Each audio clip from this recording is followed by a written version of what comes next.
Advertising has us chasing cars and clothes, working jobs we hate so we can buy shit we don't need.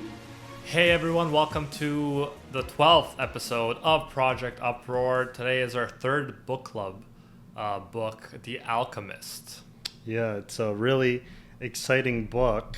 It was one that I read for the first time this year. I want to say early 2019. This book had been on my shelf for probably 3 years.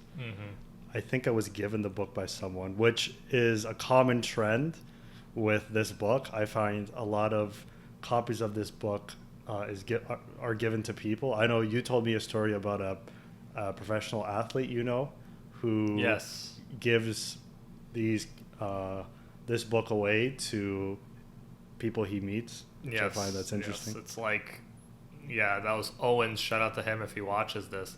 But he tends to buy up, like at the book riot thing we were at, where you can buy used books for pretty cheap. He tries to buy up all the Alchemists and just like give them away to people he knows. And I was just watching a book review today about someone talking about the Alchemist, how it's their favorite book, and how they're like always give away copies to friends. So it's definitely a common thing to do for sure.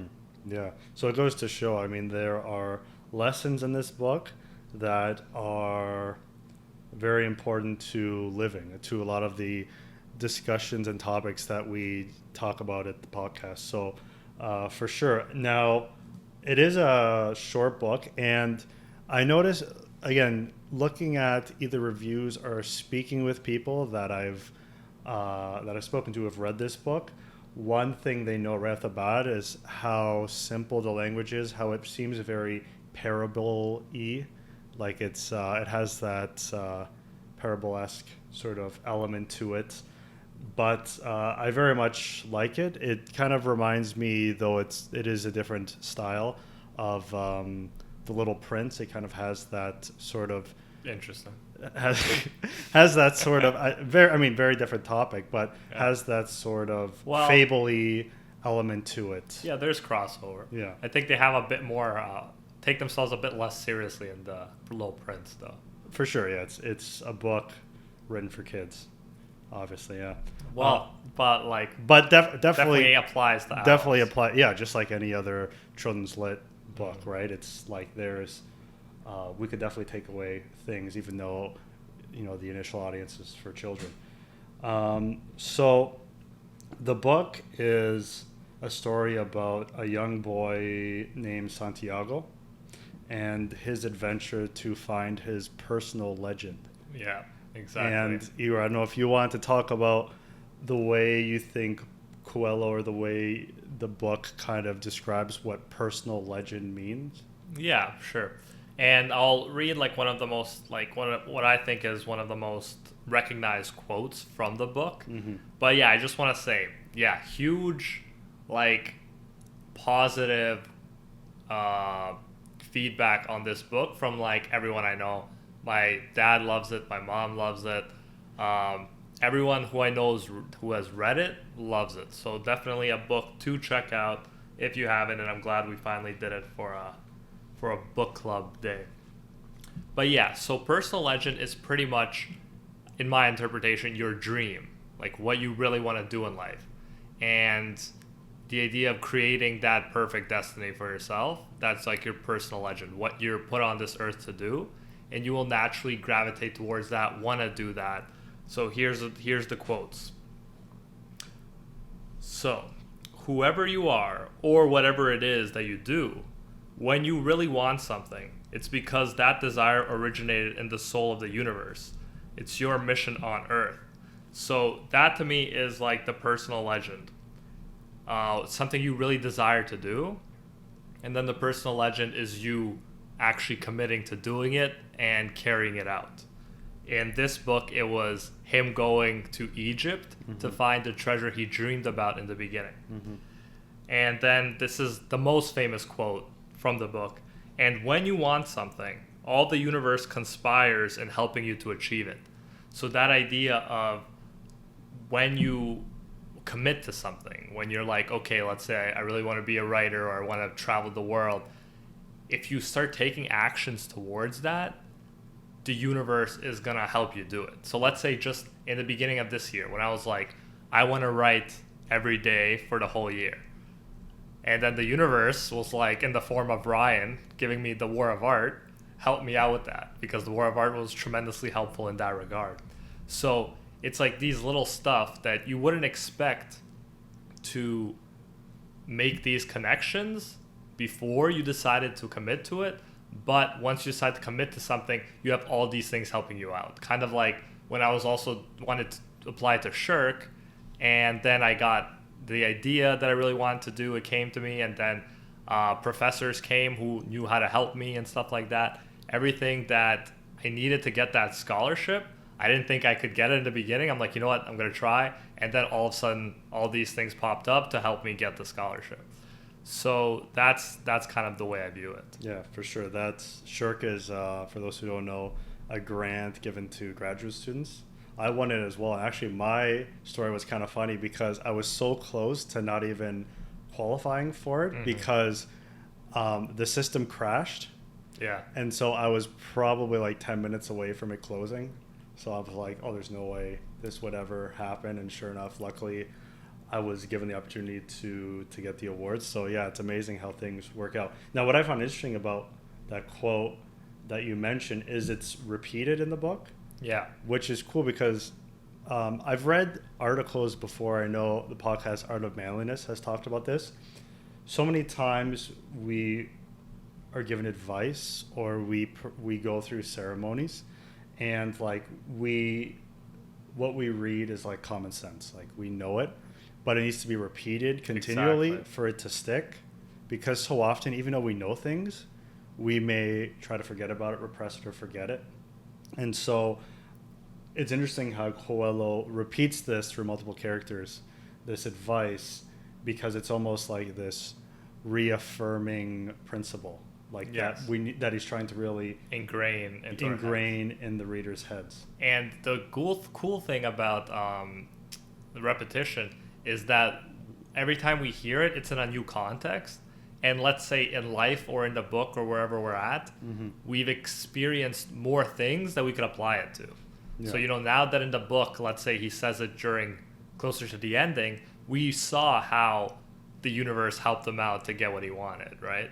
So you see that situation where it's not just repetition, because now you have more knowledge and it's even more meaningful than it was maybe the first time. And I like how you were talking about this idea of like the soul of the earth, calling you to do it. Because right now I'm teaching summer school, and we just had a discussion in the class I'm teaching right now about vocation, which is this idea of like your life's calling. And a lot of people talk about teaching as a kind of vocation. It's almost like people are called to do it. So it's interesting. I had this debate today in my class where I asked the students who believes everyone has a vocation or a calling, and actually a lot of people were divided on it. They're like, maybe some people, but not everyone.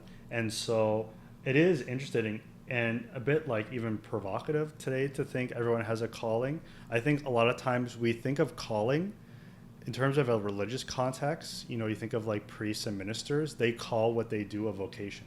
It's like they're not doing a job. It's a calling that they were almost, a lot of them, especially if they're like working in another sort of job, like a 9-to-5 kind of job in an office, and they call it like this calling that kind of, sweeps them off their feet, and they have to pursue this. So it's interesting how the book basically tries to illustrate that through the story. And again, the cool thing about The Alchemist for this book club is it's a work of fiction. Like, personal development is not about reading. It's not only works of nonfiction, right, that are labeled in the self-help aisle at the bookstore. I mean, this probably will be, but it probably is because of its fame. But exactly. You find it in the fiction section as well. So like fiction does have a transformative power over us, and it can help us live better lives. 100%. And I want that to be kind of like something we stand for on this podcast, to be like, yeah, this isn't something that we just read self-development books and then like forget about. It's something that we apply and we actually look for in other areas, including in works of fiction, in anime, in different situations. I do think that fiction can be just as valuable and sometimes more valuable than just straight up advice on how to live life. It's almost with fiction and, different parable type teaching, you almost, as the reader, have to kind of work for it. Like, it's not just given to you on a silver platter. It's like, here's what you got to do. You got to like think about it. Especially there's one part in the book when he talks about, I think he's meeting, I forget who he's meeting specifically, but they illustrate this sort of story, this other parable.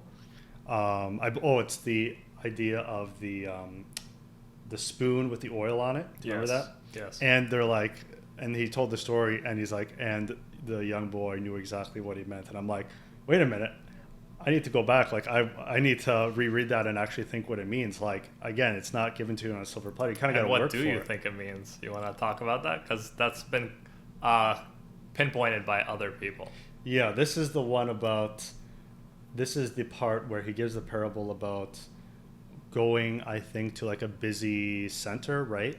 I think it's some mansion or something. Someone's some sort of gathering maybe, and being like, go and search around. And look around his house kind of thing. To see the environment and, make sure that you keep the oil in the spoon. And when he's looking around, he comes back and realizes that the oil is not in the spoon anymore because he wasn't paying attention to it. So then he goes back and then tries it again. And I mean, what did you take away from that parable? Nice turn. I'm curious. First it was, I believe, he went and he's like, here, take this spoon, make sure the drops don't go. Mm-hmm. And he went around his, like, I believe it was like a big house, his estate or whatever. And then he comes back and he gives him, he's like, look, it's in there. Like, and then he's like, yeah, so did you enjoy like what you saw, all the grand stuff? And he's like, I didn't notice. Well, this I noticed while you're doing this. Yeah. And then next time he notices, he takes the time, but then the stuff falls out. And then he's like, the goal to life, the key to life is to notice the stuff around while also making sure that the stuff's in the spoon.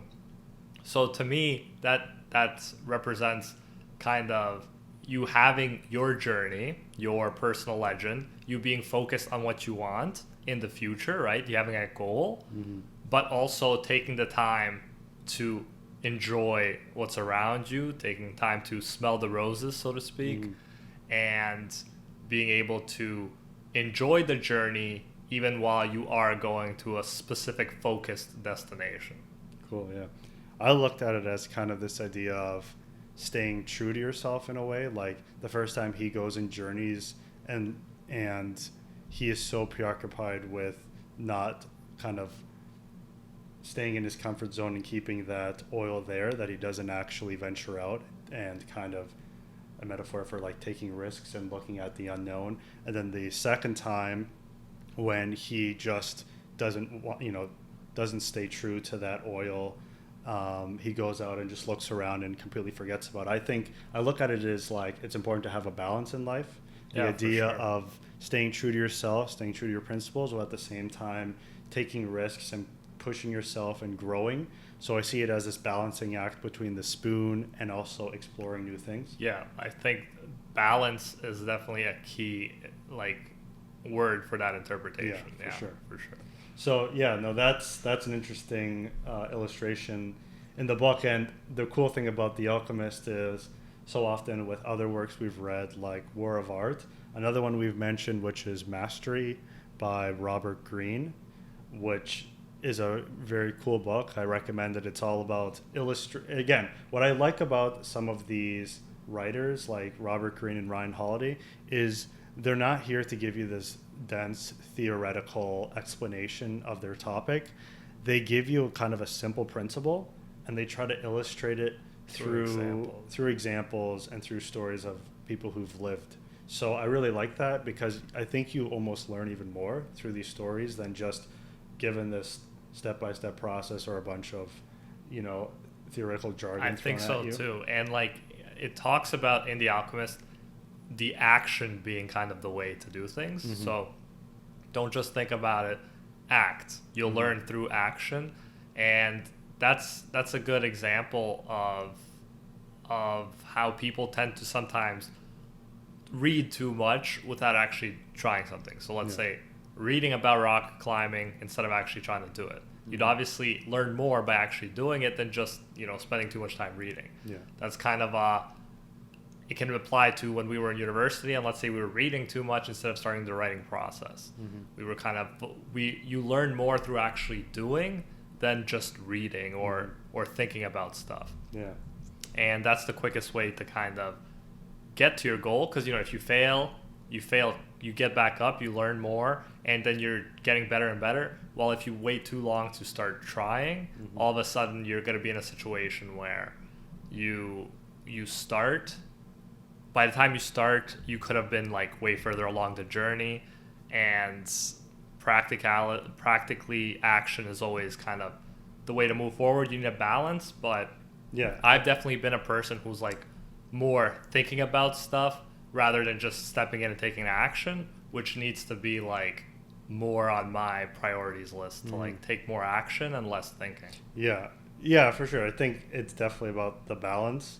Like, I saw this philosopher who we actually saw a few months ago, Slavoj Žižek. He had this video on YouTube all about the importance of, instead of acting, thinking, and how he was criticizing, I believe, like U.S. foreign policy, and how like we were just the U.S. strictly acting on emotion and not thinking through things, which is why they, were led into Iraq, which I think is, a good critique, bringing it back to the personal. Like, just because something happens right away, we shouldn't just completely act and respond based on just gut and emotion. But at the same time, so we do need thinking to reflect. But at the same time, I think he was a little short-sighted in saying we need to just work on the thinking right now. Like, you need to be able to, you do need reflection, you do need thinking, but you need the courage to act and fail.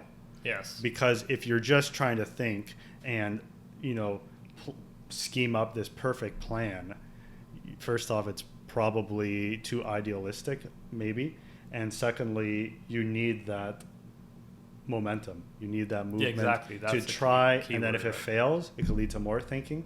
But you need that balance of acting and thinking. And definitely that's what the book's talking about, especially with like, it's just that like physical journey of like walking, right? It's like continuing momentum. Yes. Despite not knowing where, specifically where he's going. And that was a specific example, but there's so many examples where we know what the right thing to do is, right? If we really ask ourselves, like, it's to start writing that essay or to start writing that book or to start that business. Yeah. But we tend to kind of overthink it. But definitely when it comes to lives are in question, like, in war situations, definitely you want to think before you act. Yeah, no, For sure. for sure. What I found cool as well is, again, common sense stuff, but stuff related to some of the things we talked about. When in The Alchemist, there's a quote that says, "It's only those who are persistent and willing to study things deeply who achieve mastery or master work," right? And so often I've been finding that with my music practicing, interestingly enough, in the sense of I've been practicing a few things on a couple different instruments, trying to get better at things that I'm weaker at. And at the beginning, what I was doing was I found that I wasn't pursuing them deeply. These things, these shortcomings I had, I was kind of skimming them over and really only practicing the things I was comfortable with. It really only got to the point where I made myself pursue these things deeply that I'm starting to see improvements with them. So, and again, this works with everything, with writing as well, right? Maybe we have a certain issue that we struggle with in our writing, whatever that may be. And I think it's important to work on those things, work deeply on those things, practice deeply those same skills to hone them in order to see improvement and to develop mastery, right? If we skim the surface on everything, we're not going to be able to, pursue what we want to pursue and get good at it.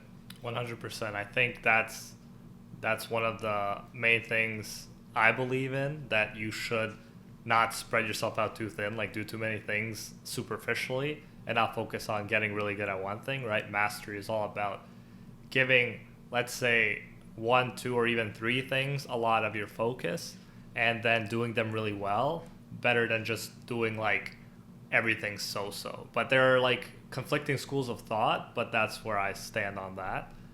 And Another quote that's really good from the story is, we are told from childhood onward that everything we want to do is impossible.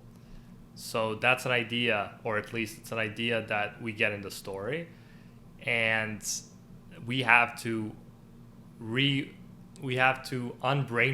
ourselves, so to speak, to believe that, yeah, whatever we want to do, we should be allowed to pursue it. We should go for it, because oftentimes we are told, no, you can't. Oh, that's not a real thing. Oh, like with YouTube, obviously there was that situation where people thought it was like never gonna happen. It was like a scam. And yeah, if you actually believe others rather than thinking for yourself and listening to yourself and what you really want to do, you're gonna end up not fulfilling your personal legend, which is kind of the worst thing for you, because you're gonna be unhappy, and then you're not gonna be able to enjoy life as much. And like it says in the book, happiness, your own happiness fuels the world. You know, like you're helping the world by doing what you love, by being happy. Mm-hmm. No, for sure. And I think, yeah, I blanked there. I was going to say something. I completely forgot. I apologize.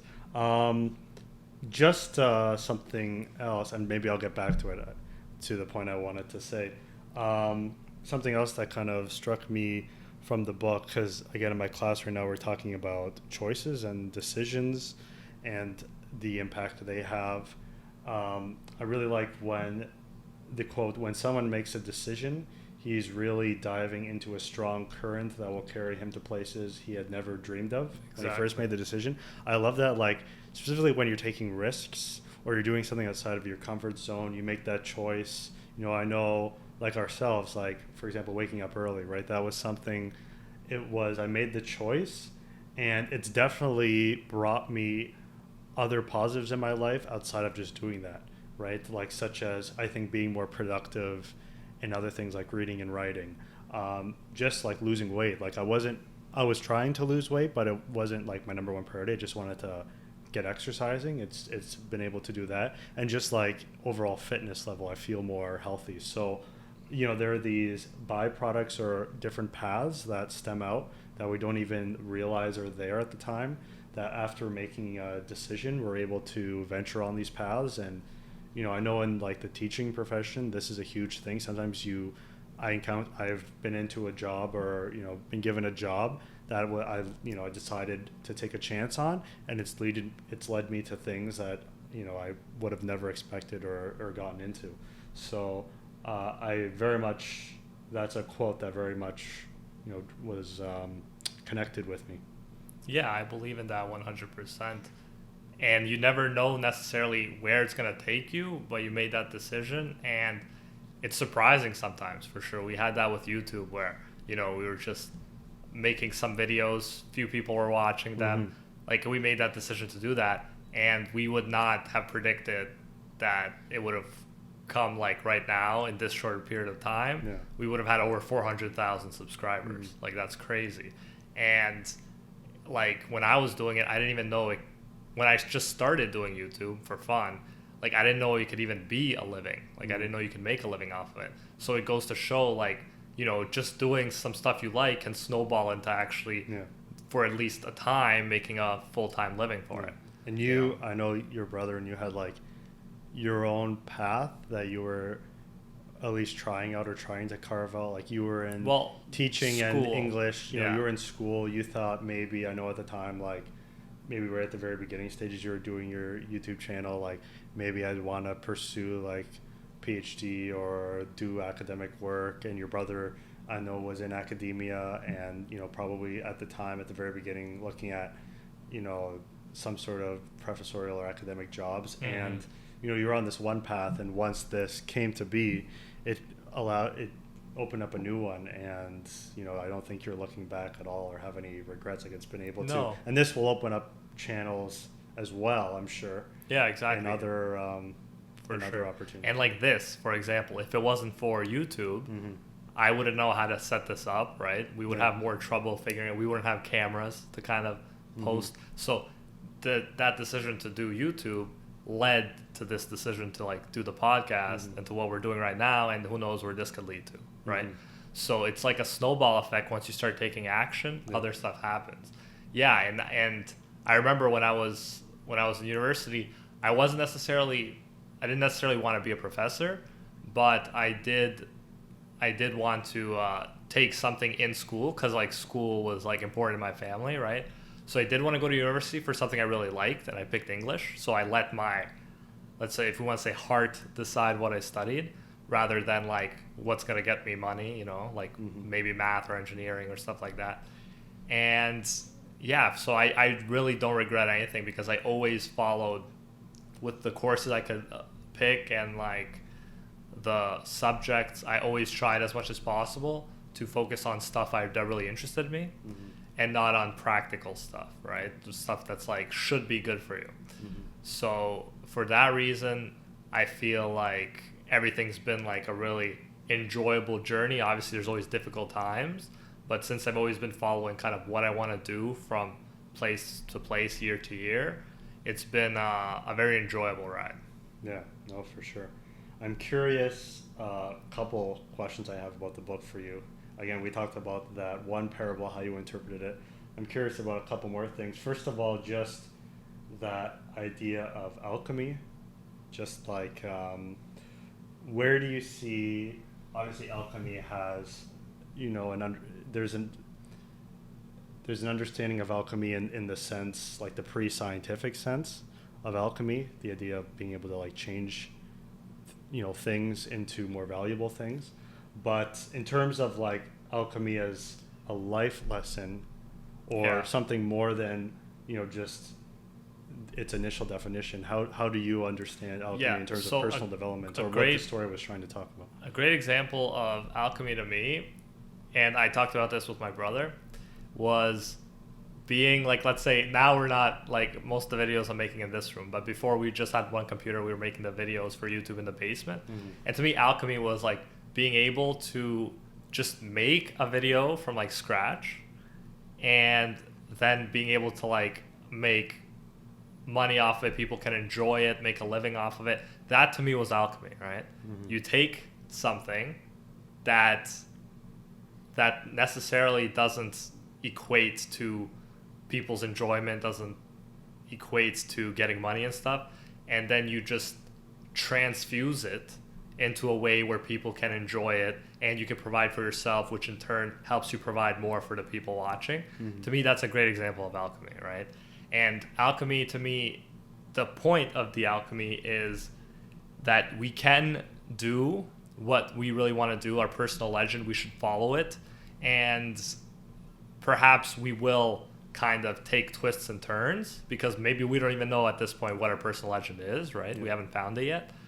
But it was interesting when he said in the book, the alchemist, the boy asked the alchemist, hey, well, can I do alchemy? And he's like, well, that's not, can I turn stuff into gold, right? And he's like, well, that's not your personal legend, that's my personal legend, but you have your own version of it. So I feel like everyone has their own version of alchemy, and once they find what that is, the idea is to go do that and keep following the omens, which I want to talk about because omens are cool, and then keep doing that pretty much until the end of your life. So you obviously you can switch, you know, like let's say something's calling you at one point, you switch to something else because of the omens or whatever, but you're always following like what your heart wants, you're always following your personal legend, you're listening to what you want and not just what other people want for you, what's the safe thing to do, right? It's a lot about conquering fear, and that to me is alchemy, when you can create the life you dream about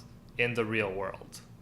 That to me, after like, you know, you probably grew up thinking, no, that isn't practical, you can't do that. Once you can do that, that's alchemy. Yeah. And what do you think about the omens? You know, the signs. The signs. Can you read the omens? Have you had experience with that?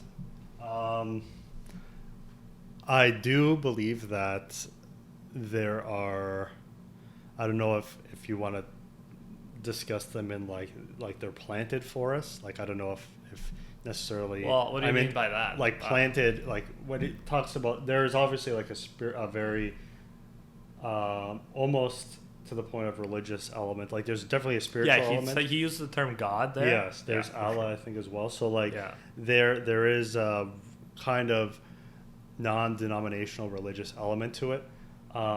Which you can just take to be the soul of the world or the universe. Yeah. So in terms of like thinking that these are kind of planted by specific deities, like I think, like I'm not necessarily as interested in that, but I do think there are signs, and they could be like accidental signs or concept, like just signs that have a specific why coincidence. Accidental though? Why coincidence? Why are you kind of like using these terms? Why like so?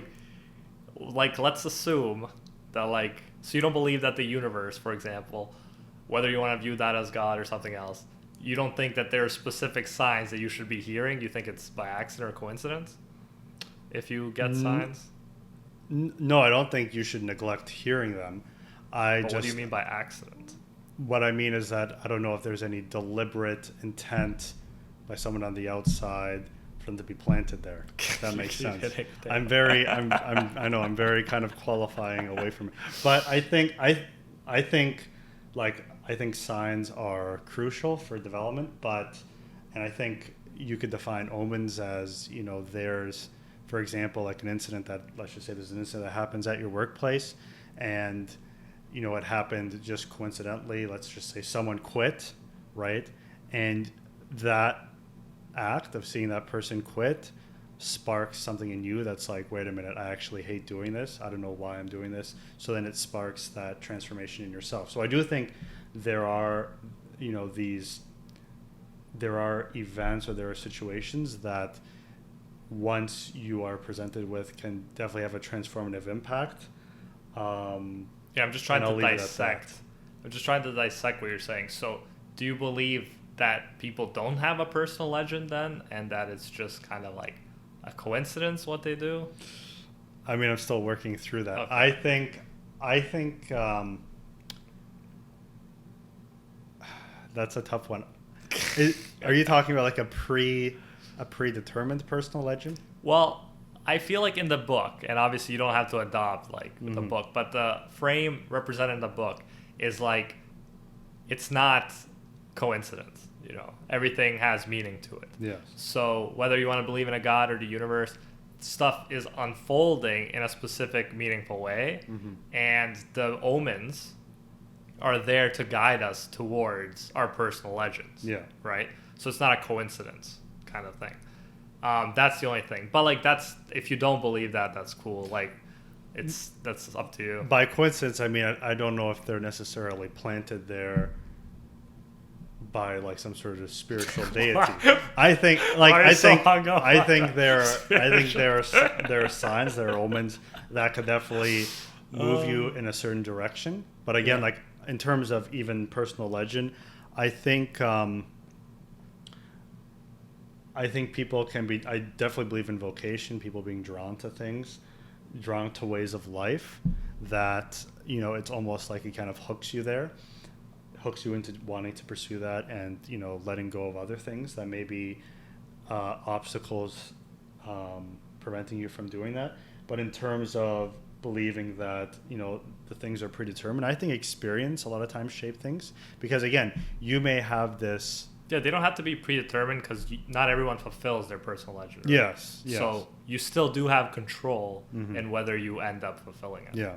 And I guess the other thing about personal legend is, I guess we believe, what I thought of personal legend before was like, it's that one thing, whether it be a job or way of life, that once we go through the obstacles and achieve it, like we've reached our personal legend. But again, it extends beyond that, right? It's like you may, just using a YouTube analogy, there may be a YouTuber who makes it big on YouTube about they talk about a topic that they're very passionate about, but then after a few years they realize that there's another path that's very different that they have to pursue. It could be anything, even like working at a grocery store, and it's something that helps continue on the personal legend. So I think maybe if we define personal legend as not necessarily, once Yeah. we reach this thing, it's this continual journey that never ends.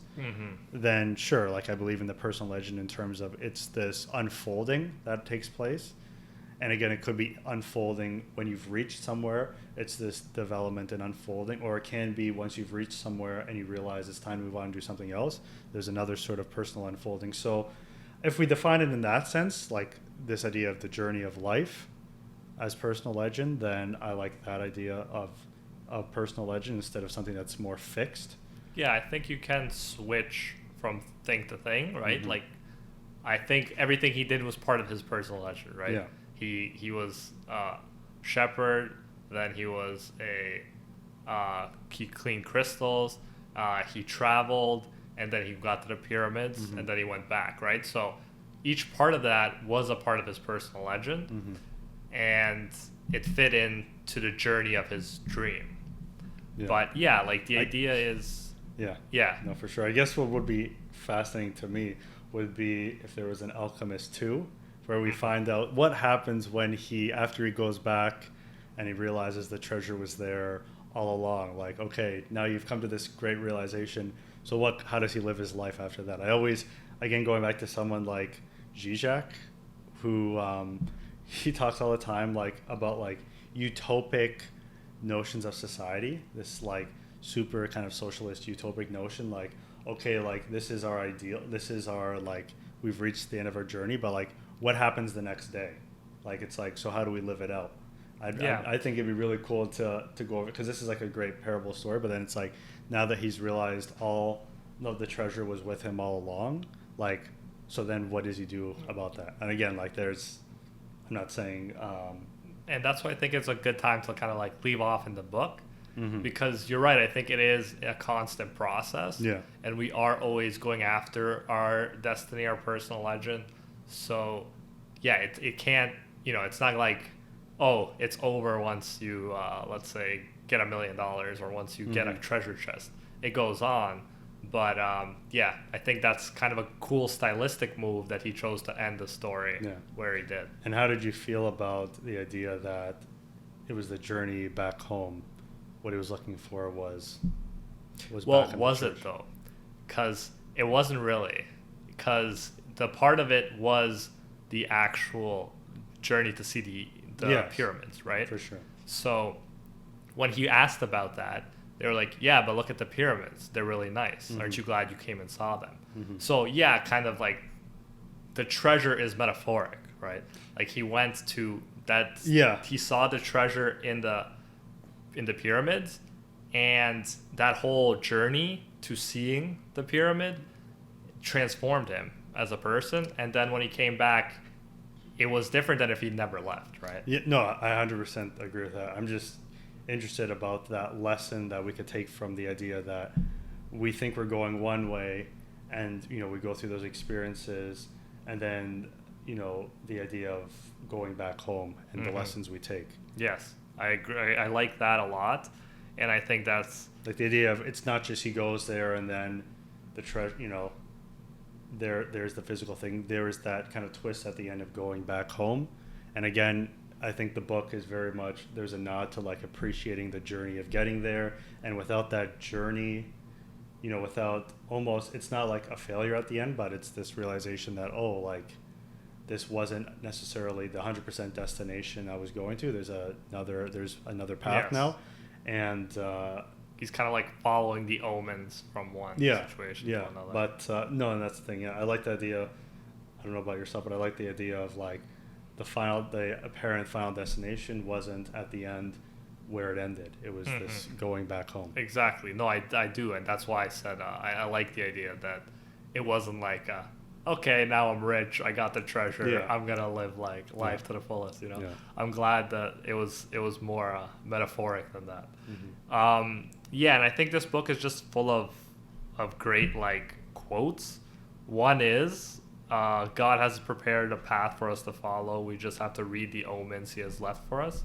And Ryan, do you have an example where obviously you don't have to say God left it for you, right? But do you have a situation where you kind of felt like there was like a sign. Like for me, like when you gave me the War of Art, I was like, yo, this is a sign of the universe. Like I should keep going this right direction. This is motivation to keep writing like I wanted to do. So like, have you ever experienced that kind of like omen? Yeah, for sure. I think one I could talk about was last year, my first year of teaching. So what happened was after I finished my master's, I thought I wanted to go to law school. Yeah, so, I remember that. You were actually pretty excited about it when I talked. I was excited about, I think, the idea. Yeah. I wasn't excited about actually. You're usually excited by what you're doing at the time. Yeah, and like I was so passionate. I was like studying the LSATs. Yeah. And struggling with that. And basically what happened was I was getting close to the LSATs. Well, probably about like a month away from the LSATs. And all of a sudden I noticed, like at the time I was studying for the LSATs for the first couple months after graduate school and then supply teaching here and there because I got on a board to supply teach. And I was supply teaching here and there about focusing more on the LSATs. And then all of a sudden this job opportunity came up for teaching. And I'm like, oh, like, I'll just throw my name in. Like, I'm not going to get a call. Like, what does it matter? I'm focused on this. I honestly looking back, I really don't know why I threw my name in. Like, specifically, maybe it was a sign that I was actually hoping for an excuse to stop what I was doing, the trajectory I was on. Like, interesting. So I threw my name in there and I got the job, surprisingly. And all of a sudden, I'm like, oh, geez, now I have to drop this LSAT thing and I have to work this job. And like, again, teaching is like a very rewarding profession, but I'll be honest with you. I think if it was anything, even necessarily like things beyond teaching, right, it would have been, I think it was a good wake-up call, even if it was an opportunity working at a TV studio, right? Just the idea of it was a wake-up call that what I was pursuing was not actually something I loved. Yes. And I needed that excuse to leave it. I couldn't just, I feel, give up and be like, all right, like, you know what? I realize I don't actually like this. I needed that excuse to be like, initially, to be like, oh, I got to put this aside. Like, maybe next year I'll do this. And sure enough, after I did that, I was given more time to reflect about my life. And I realized, the only reason I was pursuing law school is because I didn't know what I wanted to do with my life. Not because I loved law. That's very interesting. Yeah, and I do believe that that's an omen 100%. And now that you you stayed because you would have went to school somewhere else, we could actually start the running thing. Yeah. We could actually start the podcast. So again, when you make a decision, like the book says, other paths open up. Yeah, exactly. So that's really cool to think about. And it was similar with YouTube's. We got omens when, let's say, things weren't going well and there was more pressure to like actually start making this like something that could sustain us because my brother was out of university, right? So he had to get a job if we didn't start doing well on YouTube. And just when we seemed like we had to start making it like a financially viable business to keep doing it, that's when we succeeded. So yeah, it's interesting. The universe gives you signs to kind of keep going in whatever path it seems like you're meant to go in. I like another really cool thing about love in the book. And he falls in love with Fatima, right? And he kind of doesn't want to leave, right? He feels comfortable in the relationship. But she says, no, I'm a woman of the desert. I understand that you have to like go to accomplish your personal legend. And what do you think about that? I love that. I love the idea that kind of love, if it's true love, won't make you decide between it and like what you really want to do.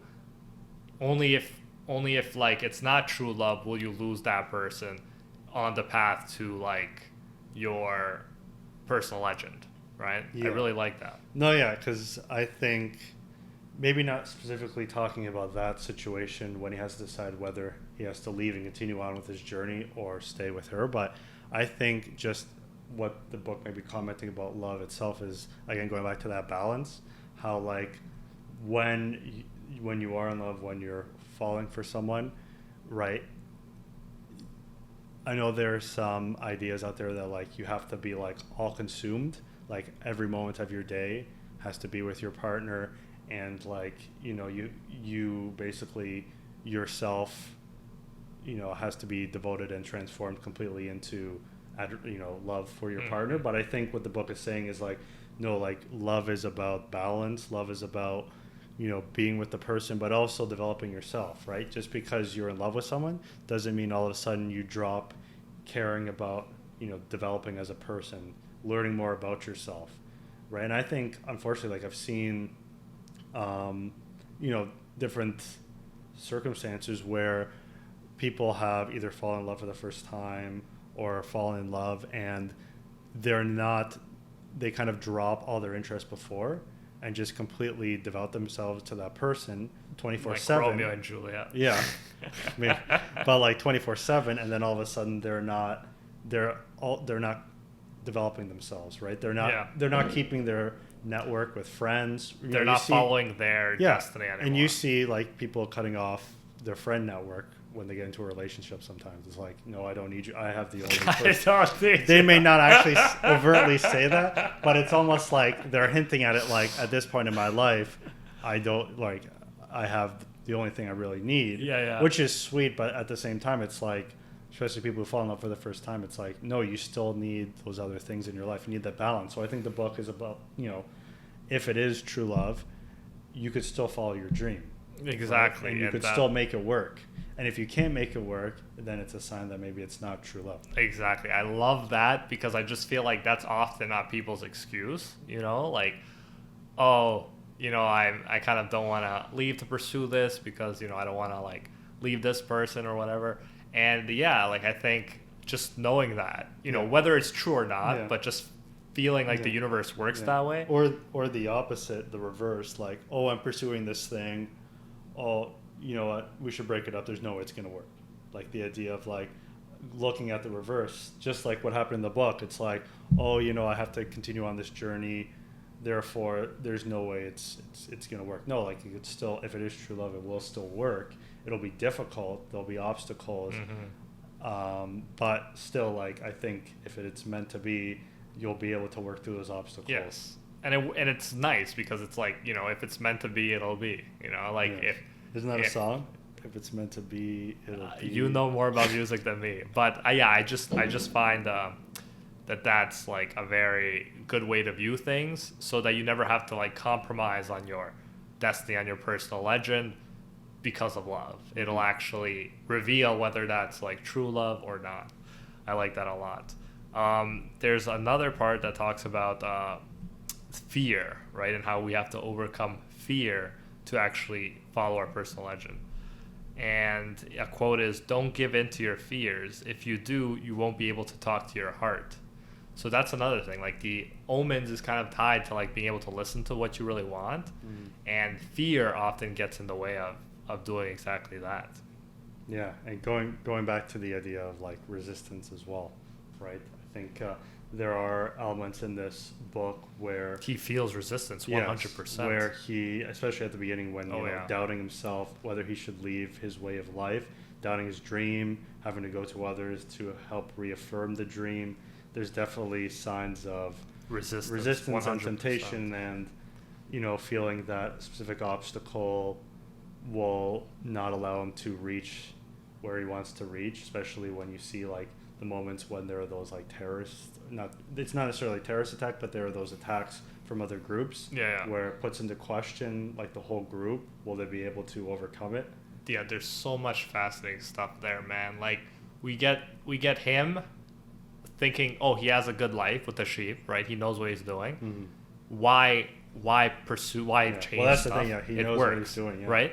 And then he does even better with the crystal shop, and then he's like, oh, maybe I should stay here. But no, he keeps going through his personal legend. And then he's about to die, right? In that situation where if he doesn't turn into the wind, he'll die. Yeah.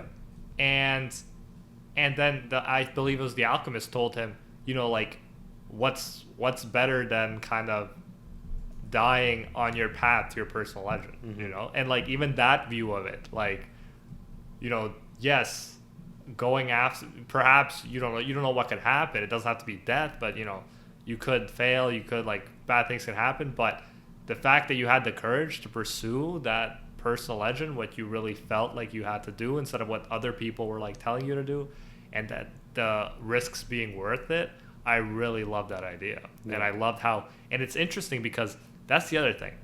We can be happy doing a lot of stuff, right? Like You know, when I worked at the hotel, it's like at a hotel, it was pretty fine, right? Like I didn't actually like, I didn't dislike it. I liked the people I worked with and stuff like that.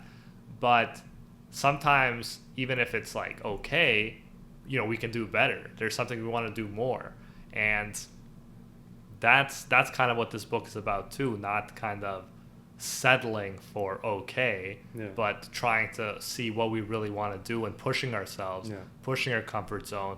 And there was like a great quote where he's like, he didn't have a cent in his pocket, but he had faith. And like, that's awesome too, you know, like me and you like believe in, you know, you should save some money just in case of a rainy day, you should have something. But it's just that idea of not having anything and then being like, you know what, like, I think things will work out, you know. I love that idea too, because some people have millions, tens of millions, $100 million, and they're still worried constantly. Yeah. And on the other way, like some people think because they may not have much that they should never take a risk because, right? So, no, for sure. I really liked, going back to Stephen Pressfield's book, The Artist's Journey. This is definitely a book I would characterize as the artist's journey, or like the hero's journey, with this idea of like this character, which Stephen Pressfield does say, like, this kind of archetype is like one that we see in most movies and books. We definitely see it here. And I don't know every single stage of it, but it's the idea of like, there's this person who is living this comfortable life, not necessarily loving it, but a comfortable life.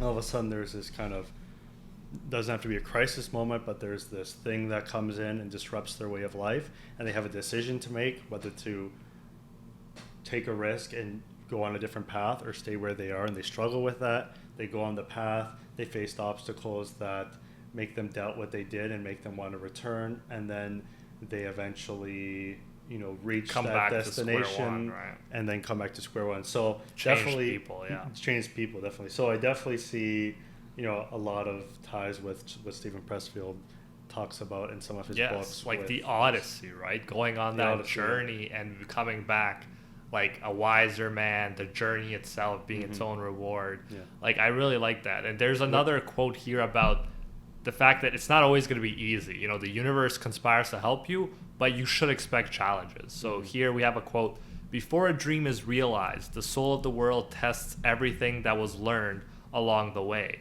It does this not because it is evil, but so that we can, in addition to realizing our dreams, master the lessons we've learned as we move towards that dream. That's the point at which most people give up. It's the point at which, as we say in the language of the desert, one dies of thirst just before the palm trees have appeared on the horizon." And yeah, like, you will be tested while you'll have ups and downs. And the fact is, a lot of people will quit right before they, like, you know, succeed. So what we have to do is take the lessons from The Alchemist. If we really have a dream, commit to it, and be prepared that, yeah, it's good if we're having challenge. It's good that it's not all easy. We'd appreciate it more. We'd appreciate it less if it was easy. And yeah, it'll mean all the more when we make it past all those obstacles, and we'll be stronger people for it, which I think is like one of the best things about any path to mastery, right? Whether you want to be a musician, writer, pro athlete, that's almost secondary. The primary thing is going through that path of mastery and becoming that stronger, more disciplined person that's more, you respect more than someone who just kind of always takes the easy way out, is always lazy, stuff like that. And just a little sport analogy for those who like sports. There was a commercial I saw not too long ago, LeBron James commercial, and like, I absolutely loved it. It's a great commercial. It was for luggage too. Because he was talking about, if you're familiar with LeBron James, he was drafted by his hometown team, Cleveland, and he was there for years and eventually ended up leaving. And he was met with like huge criticism, like, how could you leave your team? You went to Miami, like, this guy is a traitor. And then he went to Miami and won championships, and then he ended up signing back with Cleveland. And people are like, oh, he's returning back right now. he won all these championships. He wants to come back. But he said one of the reasons he left is because he felt he needed to go on this journey away from home and leave his comfort zone, learn what it takes to, to be a master and to develop yourself. And then he brought those skills back home, and then he won them a championship. Amazing. And now what's actually really cool is now everyone thought he'd just retire back home, but just 2 years ago he signed with the Lakers, which was unexpected. It's just basically his second home because he now lives in LA, but people are like, why is he ending his career with the Lakers? But again, this commercial which just came out, he's like, some people criticize you being you should just have that stereotypical ending, right? Go back home. But he's like, but you learn more on the road and putting yourself through these uncomfortable things and then being able to bring those lessons back home. So I just love that idea, looking at his professional, his journey as an athlete is very much a great lesson that we could take through other things. Sometimes you have to leave home or maybe not home, but leave what you're doing to become a master in something else. 100%. And I think that's a great way to view things, looking for that discomfort that makes us stronger people, continuing that challenge. The idea that Odysseus was probably happier. I remember I read a poem Odysseus being happier going through those trials and stuff than when he's comfortable in his castle in Ithaca. So yeah, that, enjoy the journey, right? Because a lot of people can't wait to make it, can't wait to let's say attain financial freedom or become to a certain level famous. And the idea is once you get that, you're gonna miss the times when you were struggling, when you were actually working, grinding it out, didn't know what would happen, had all these trials and tribulations. That stuff is our odyssey. That stuff is what forms us into kind of who we want to be, stronger people. Yeah, cool. I'm definitely happy we were able to discuss this book, especially kind of what we mentioned last week, just the trials and obstacles that Paulo Coelho went through very much are, it's interesting how they're illustrated in the book. No one believed in him. He was on this personal journey to publish this book, and he wasn't given a chance, and then finally he broke through, and now, it's a best-selling book. So definitely we see this idea of personal legend being applicable to the writer of the book as well. Yeah. And just in case you're out there listening and you're wondering kind of about your dream and there's something you really want to do, there's two things that keep people, mainly from the book, that keep people from doing their dreams. One is the fear of failure, and the other is people feel like they don't deserve them. And that's what this book talks about, kind of eradicating, both overcoming that fear, doing it anyways, and obviously don't feel like you don't deserve it, because if you have that desire, you should go pursue it. And let's say even if you don't do it the way you exactly thought you would, pursuing it, following those omens could lead you to something you like even more.